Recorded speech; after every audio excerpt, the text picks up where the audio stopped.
So hello subscribers, I'm here with another video of my experience being homeless. And 2 days ago, I was trying to get the words to do this correctly. I saw one of the most despicable actions I've ever seen a human being attempt to do to another human being on many levels. You might have noticed one of my videos on a certain person who doesn't like to cover their mouth when they cough and made everybody sick.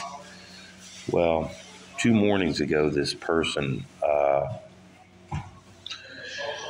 was caught making a total mess of their bed, urinating everywhere on it, and they were expelled for 1 day from the shelter. Well, this person, after it was time to leave the shelter, went outside and called the police and said somebody had sexually assaulted her inside the shelter. Now, maybe an hour before that, this person was in the bathroom, completely clothed, and a gentleman who is deaf went into the bathroom and quickly turned around and came out. Now, when this person called the police, she said that she was completely naked. The man had taken out his genitalia and started to auto-eroticate himself in front of her, which didn't happen.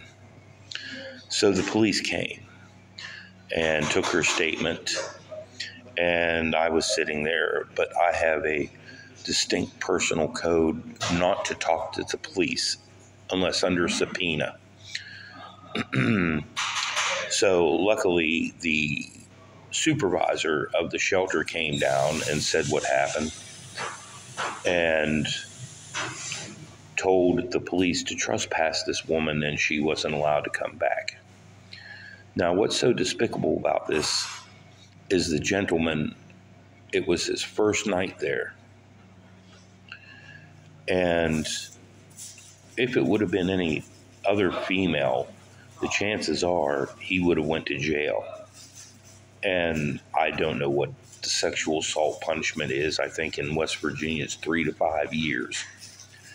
This woman was willing to put a complete stranger in jail for 3 to 5 years just to please her childish ego and get the last punch in on a feud with the supervisor of the shelter.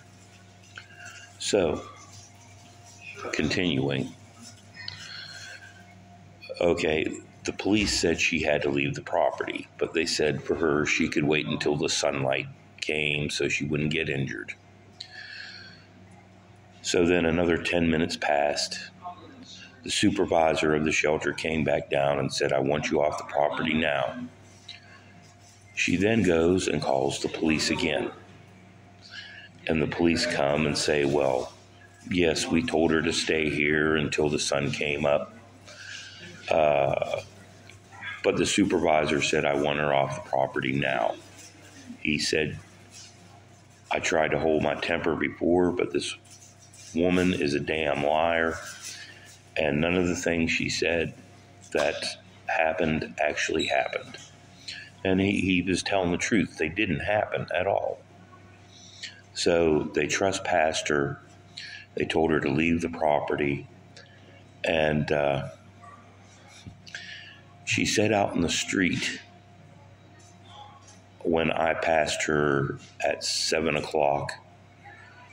And then this was the morning I went on my little hunting trip for my phone. And I came back at 8:30, and she was still sitting in the street, sleeping in the street. But yet she's worried about her safety, that she couldn't leave the property, but she's sleeping in the street. So this person has some kind of health issues, and I felt really bad in the past about yelling at her about not covering her mouth and catching her in many different lies. But at this time, I understood that this person is completely despicable, and I have no problems inconveniencing her because she was willing to put a man who looked like he was between 70 and 80 years old, who's partially blind and completely deaf, into jail just for a childish tit for tat. And, well, this person's name is Angela Davis.